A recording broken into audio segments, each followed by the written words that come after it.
This is the Greg Bedard Patriots Podcast with Nick Cattles. You are listening to the Greg Bedard Patriots Podcast with Nick Cattles, part of the CLNS Media Network. This episode is brought to you by Prize Picks, largest daily fantasy sports platform in North America. Download the Prize Picks app today. Use code CLNS and get $50 instantly when you play $5. All right, Greg, let's jump into some things here. You just wrote a column. I believe you called Vrabel's Camp Cake so far. How have things been a 180 from Mayo's camp last year? Yeah, I mean, if people remember, and, look, people should know by now that I call it the way I see it. I mean, I didn't like the Gerard Mayo hiring last year, but when it came to, I thought he ran a really good camp. I thought it was tough. It was much more physical than Bill Belichick's camps, long practices. Like, it was like a normal training camp. And there were a couple sessions where they tackled to the ground. Yeah. And I praised Mayo. I thought he ran a good camp, and I thought it was part of the reason why they started the season relatively fast. They were 1-0. They had the lead in the fourth quarter against the Seahawks. Like, I was ready to say, like, I was wrong. Mayo knows what he's doing and blah, blah, blah. And then we know what happened after that.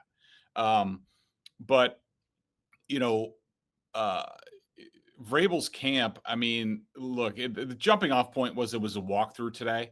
Today was going to be a walkthrough anyways. Yeah. Because they have the joint practice with the Commanders tomorrow. So it's not about today, but this was the third walkthrough that they've had. And in sort of a departure from years past, like, we're talking like walkthrough. I mean, the guys come out in hats, sneakers, like, it's very low speed. Like, I don't think I've really seen that before. Most of the time you get jog throughs, or the guys are in shells at least, but it's like a day at the beach, these walkthroughs. So they've had as many walkthroughs, 3, as fully padded practices, 3. And, maybe a half of one with the in-stadium scrimmage that was, fully padded, but it was only like an hour long at max. Like, it was, so just, the whole thing.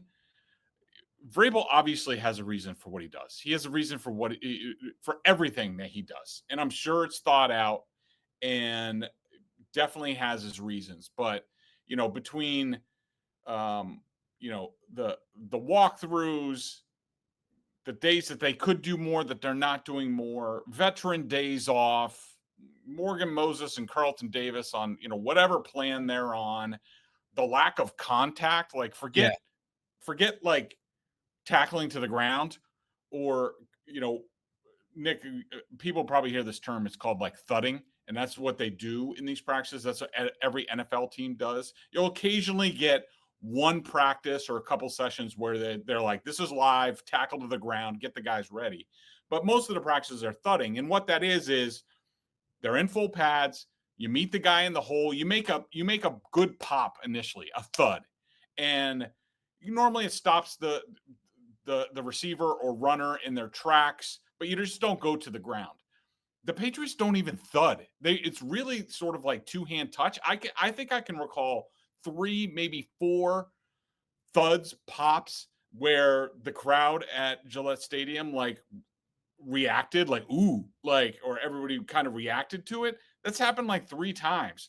That would have been Jabril Peppers in the first padded practice like 5 times in other years. So, like, look, this is without question the lightest training camp I have ever covered in the NFL. Of course, I can't go back, the 20 plus years that I've been here, because that's never coming back. But this is lighter than the latter years with Bill. Certainly, it's certainly much less physical and taxing than Mayo's last year. We'll see if it works out. I mean, last year we saw what happened with the Patriots ultimately. I'm sure Vrabel, some of it probably has to do with depth, the lack of depth. He doesn't want to get anybody hurt, even though they are having injuries, even with the relatively light camp.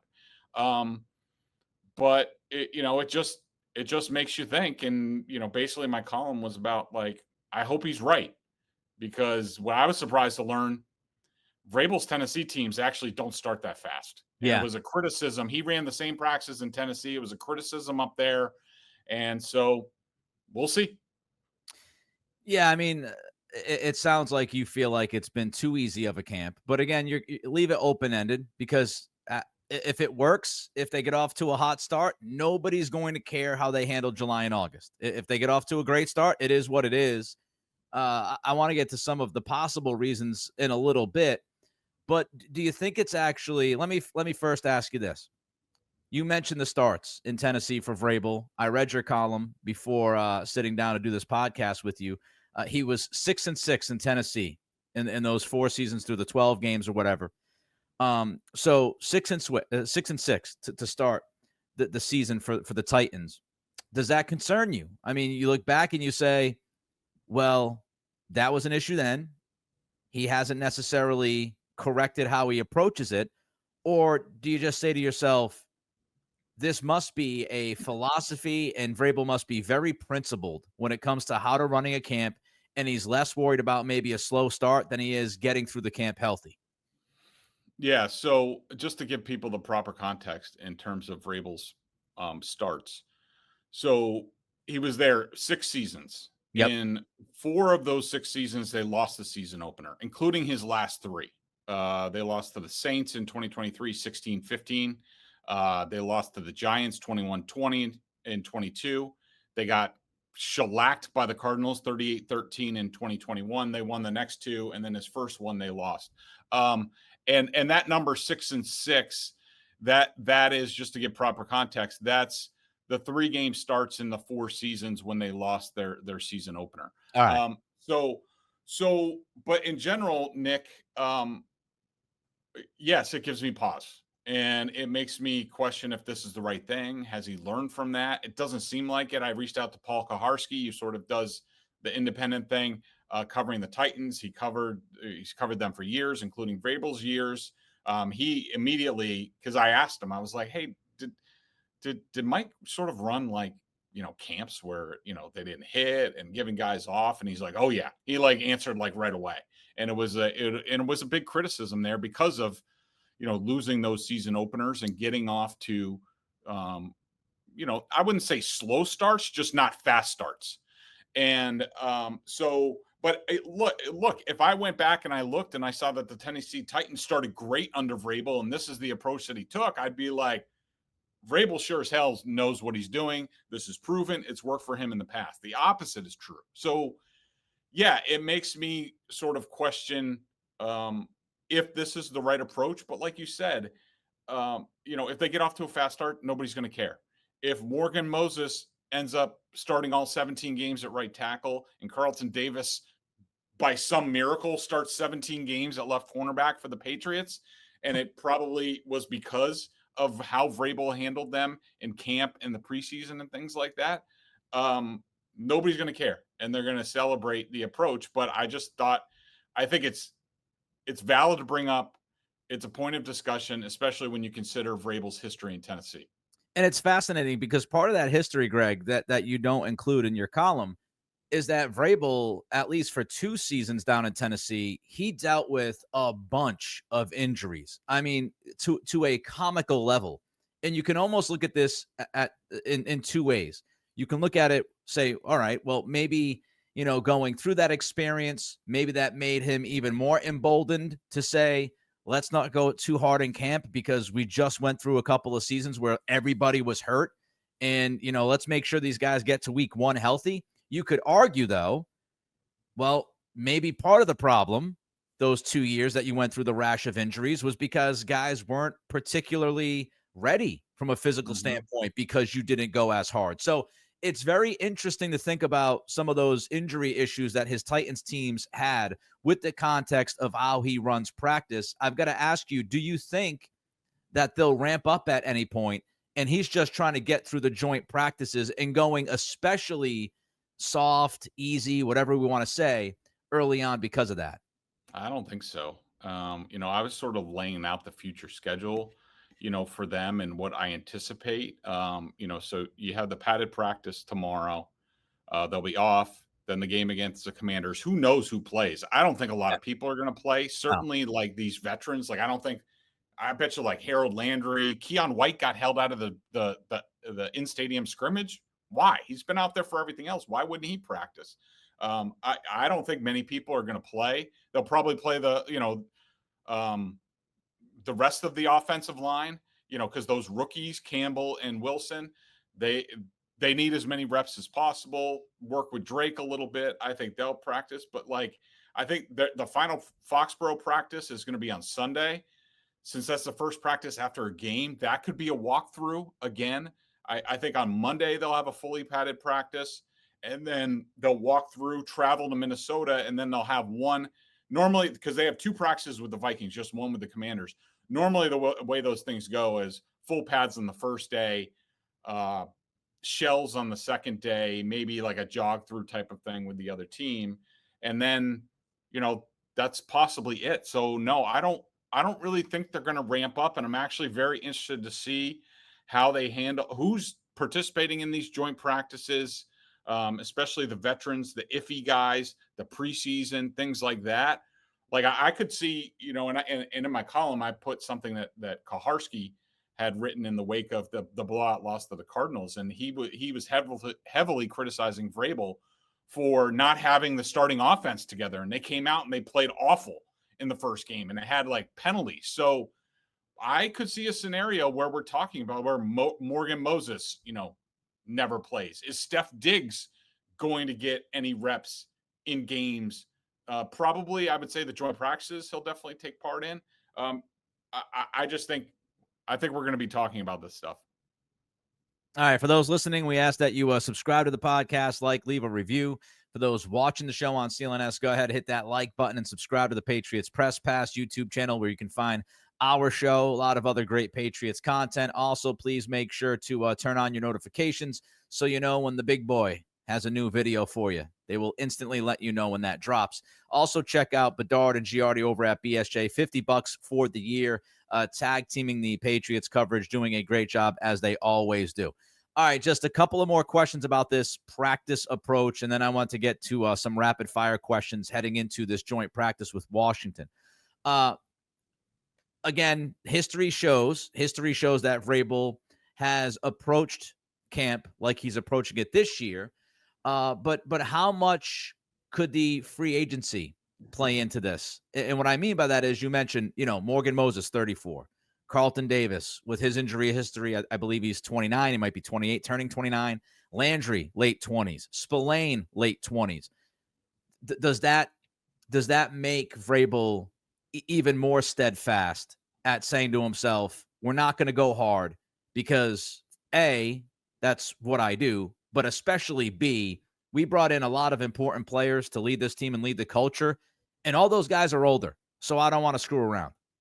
Yeah, I mean, I think that could definitely be valid, Nick. And also, let's also throw in, Diggs and Epps, who are both coming back from recent ACL surgery.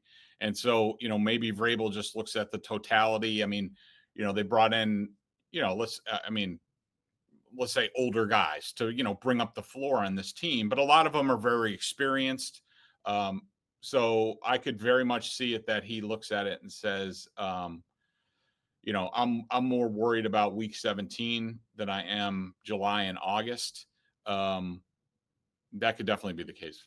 I touched on this on one of my solo pods going back a few weeks ago about how Vrabel was approaching it much differently than Mayo. And one of the things that I thought of that could play a role into this, and I didn't do as much digging as you did looking back in past years in Tennessee, which is great by you. And I didn't look at how he handled camp with Tennessee and all that stuff. But one question I had was, when you look back at Mayo's camp, as you said, they went pretty hard, relatively speaking, in 2024. But they also had a bye week in week 14. And I wonder, is that a part of this as well? Where it's like, if we go hard and then we get into the season, we don't have a bye week until week 14. Our guys are going to be cashed by week 10, week 11. And we're going to be dragging ass the last 3-4 weeks before we get to that bye. So let's go a little bit easier on the front end so we can make sure we can get to that bye week, hopefully okay. Yeah, I could definitely see that. I mean, and really, we're talking about what I'm talking about. Like so far, um, there's probably like 3 days where three of the work days where um, they could have done something more. I just think the way things are divvied up, especially like you basically have like a bye week after the final preseason game. There's like 10 days, I think, or something Yeah. like that until the first game. And like once you get into preseason, you got a day off before a game. Some guys aren't playing in games. You got a day off after the game.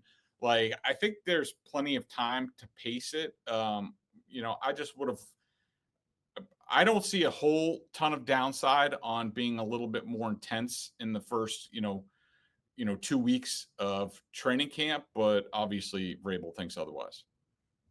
I also wonder how much analytics plays a role into this, because when Vrabel's been asked about analytics and how much he uses the analytics, a lot of times he talks about player recovery, player injury, and all those things. So I wonder how much that plays a role. Final question for you. Nick, one thing on that real quick, Sure. because it just popped into my mind. Um, like you said, Vrabel could have actual data because now these guys are all wearing those. I think they're catapult or something Yeah. like that. They look like jogging bras when you see them out there. They do look like sports bras. Yeah, they do. Yeah, and so they have all this real time data on these guys, and maybe some of these iffy days, like Vrabel could have pushed it, but he looked at the data on the guys and saw most of them were starting to go down. Like, let me give you two examples of guys that I think where this. Well, I don't know. Two guys where I think this has been a factor. Like, Will Campbell with the end of the week that he had last week, talking to people around the team, they thought that he had, it's his first NFL training camp. They thought he had sort of tired legs towards the end of the week. And that was a reason why he had some struggles. But then also you look at Keon White and he doesn't take part in the in-stadium scrimmage. I wouldn't say he was like dominating or anything like that, but so they hold him out that day. Saturday and Sunday are off days, and then he comes out on Monday and he was a freaking beast. He was 4-0 in one-on-ones. Yeah. So maybe that's data telling them to do that, and that's where I would say, good job with that. And I'm sure if Vrabel has his own reasons looking back at the seasons, now I'm going to rhyme everything. I'm sure he has the reasons for looking back at the seasons and saying to himself, yeah, look, you could blame it on the camp, but this happened, that happened, this happened, that happened. I'm sure there are other things that Vrabel would point to as far as that 6-6 record that you mentioned, given the context and some of the slow starts. I'm sure he'd have his own reasoning. Not to say that it's right, but in his head, he might say, the camp is like reason number 5 or 6, maybe. There were other things there. Last question, though. How are people in the building feeling about this approach? Good question. I'm so preoccupied with personnel, and like when I get people on the phone, like I'm trying to figure out like what's going on and seeing if my thoughts on the team are lining up and things like that. So I haven't really asked that. No one's brought it up and been like, this is camp cake as I am calling it or anything. But I think overall they feel really good about what's going on with the team. All right. I've got some rapid fire, but first, don't forget CLNS YouTube channels, CLNS Media Network, Celtics All Access on CLNS for behind-the-scenes content, segments from many Celtics podcasts from CLNS, NBA History Channel, Patriots Press Pass, Bruins Ringside. You can check it all out. And don't forget to download the Prize Picks app today. Use code CLNS to get $50 instantly when you play $5. Prize Picks is the best place to turn your sports knowledge into cash. With millions of members, Prize Picks has made daily fantasy sports accessible to all. You just pick more or less on at least 2 players for a shot to win up to 2,000 times your cash. Run your game all season long on Prize Picks.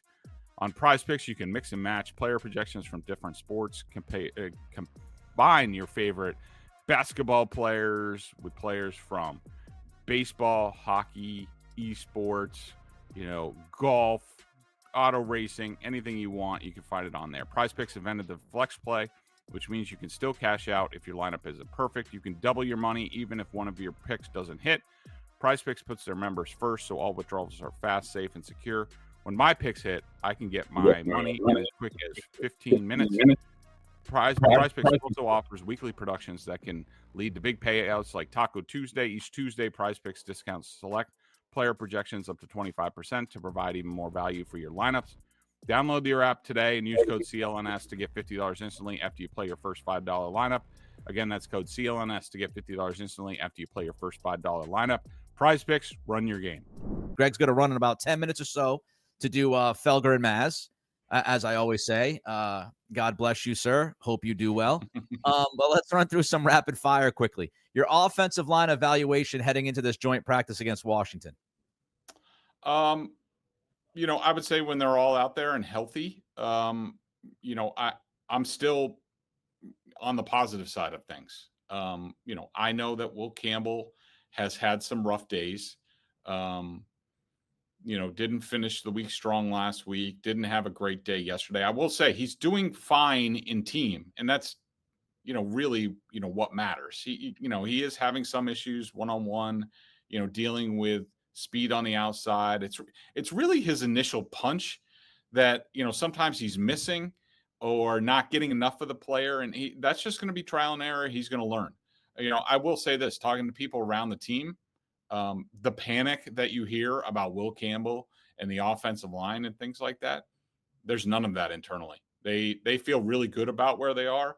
I would agree with them to an extent. I mean, I do, Campbell has a long ways to go. There's a month until the season starts.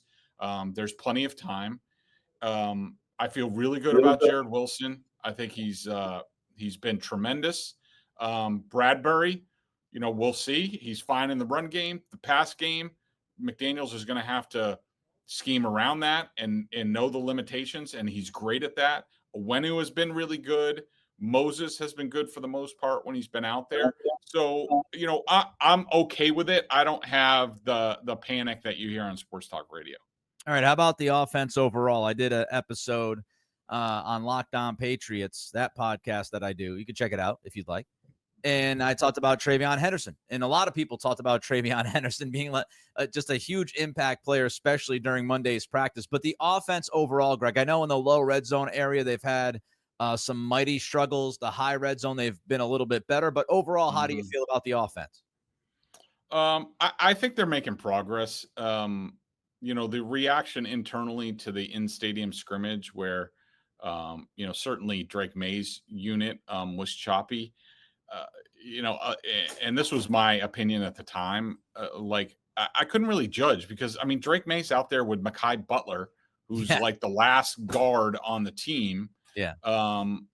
He's throwing to different people. Like, it's not a normal evaluation situation. And but I think they're making progress. I'm excited about, I think Diggs is pacing himself. I think Henderson has shown up really well. I think Stevenson, outside the fumble, has been really good. I think the run blocking, which people don't really talk about, I think has been really good at times. That's shown a lot of improvement over the course of camp. Their quick game is really good. And they're developing the timing there. We've seen guys step up. Booty and Baker are both. Remember last year we talked about how nobody was showing improvement. Everybody was going backward. Booty and Baker have all gotten better. Everybody's getting better. Are they thin in spots? Yeah. But I feel pretty good. I think when we get to the season and if they're healthy, I think they have the pieces to be at least sort of like an average offense, and that's all we're sort of looking for at this point. I want to ask about Baker. He was through in the walkthrough today. He was with the other, as you would say, top 5 receivers, right? We're talking about Diggs, we're talking about Douglas, we're talking about Hollins, we're talking about Williams, we're talking about Booty, and then it was Baker. He's pushing seemingly for that 6th wide receiver spot, isn't he, Greg? Yeah, I would say that. Baker was with the top receivers in a similar walkthrough practice. So it wasn't news that was the case today, but he's doing a better job. And, and there's no question a guy like Booty who, going into this, we're just like, it doesn't seem like he's long for this team. He definitely has a spot on this team now. And, I think Baker's making slow progress. Bourne being out. Chisholm has had a slow start. But yeah, he's definitely in competition. All right, tell me about Marcus Bryant. Big boy Bedard's breaking down the Marcus Bryant film. Tell me how you feel about him. Is he showing promise as at least a possible backup tackle for this team? I think backup might be a stretch, at least at this point. We'll see how the joints go.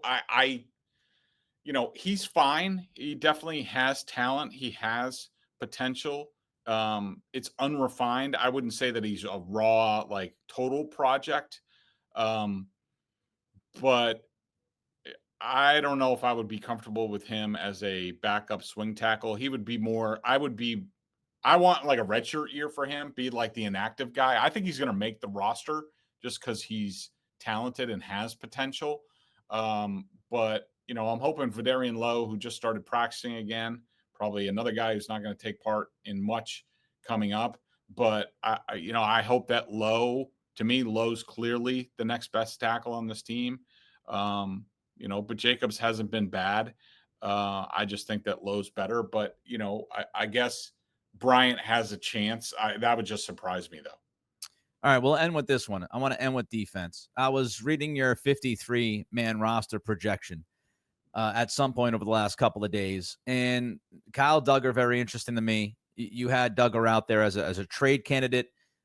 You mentioned in your column, start the Craig Woodson era. Let's get this thing going. Is it possible that the Patriots started to slowly get to the Craig Woodson era in Monday's practice by, as you posted, giving Woodson some more reps and Duggar maybe taking a step back in reps with the ones? That's the way I read it. And, I would say, from talking to people around the team, I would say that Duggar's future with this team is muddled. And I don't know if they're going to be able to trade him with his contract. He gets $14.5 million a year. Yeah. And over the cap evaluated him at like 1.5 million last year. And we know he was hurt and things like that. But, some of the same stuff we've seen, he's the same player he's always been.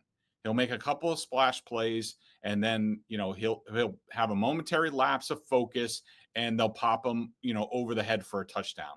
And they have so many guys at safety who are, solid players, more assignment sure. Jalen Hawkins, Marcus Epps as he gets more healthy, Woodson, even a guy like Del Pettis, of course, Jabril Peppers has had a major role under Vrabel from basically day one here.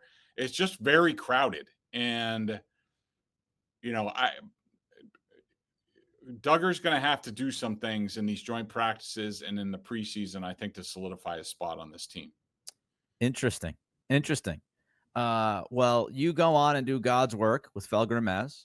I hope all goes well there. We are planning to be back, both of us, on Thursday. The joint practice is on Wednesday. Greg's going to take that in person.